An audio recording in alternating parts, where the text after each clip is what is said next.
Previously on the American Revolution, tensions erupted into war. The first shots were fired at Lexington and Concord.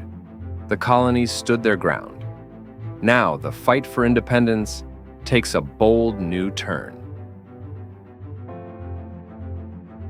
The year was 1776.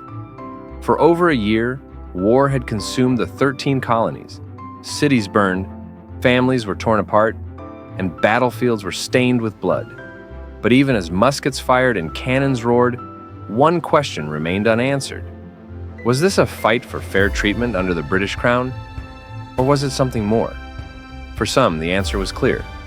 The time for negotiation had passed. If the colonies were to survive, they could no longer be subjects of a king across the ocean.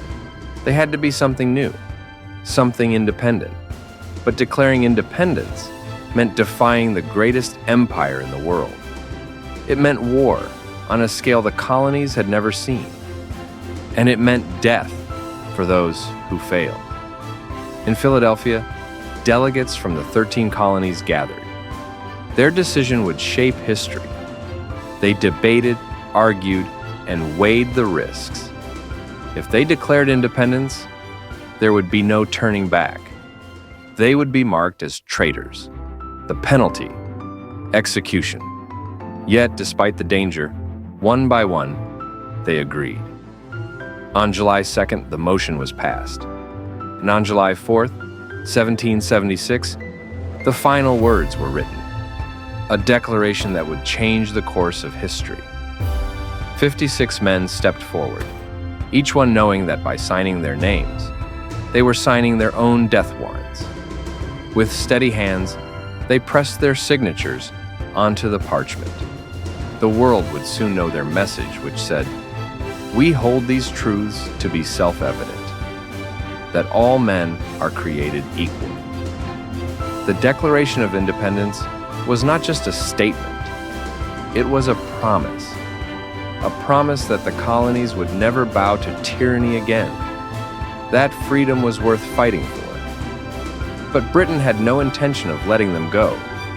The ink was barely dry before the king responded. More warships, more soldiers. The full might of the British Empire was coming. Thousands of redcoats landed on American shores. Their mission was clear: crush the rebellion, burn their cities, and restore order. The revolutionaries had wanted independence. Now they would have to fight for it. Battles erupted across the colonies. Washington's army found itself outnumbered and outmatched. The British, better trained and better equipped, pushed forward with ruthless efficiency. Cities fell, soldiers deserted. The dream of independence teetered on the edge of collapse. For the revolutionaries, it was no longer just about winning a war. It was about survival itself. As the Declaration spread through the colonies, hope flickered, but so did fear. Could they truly stand against an empire? Could their fragile dream of freedom withstand the weight of war? With every battle, the cost of independence grew heavier. The road ahead was uncertain, but one thing was now clear. The colonies were no longer fighting for fair treatment. They were fighting for a nation of their own. The war for freedom had only just begun.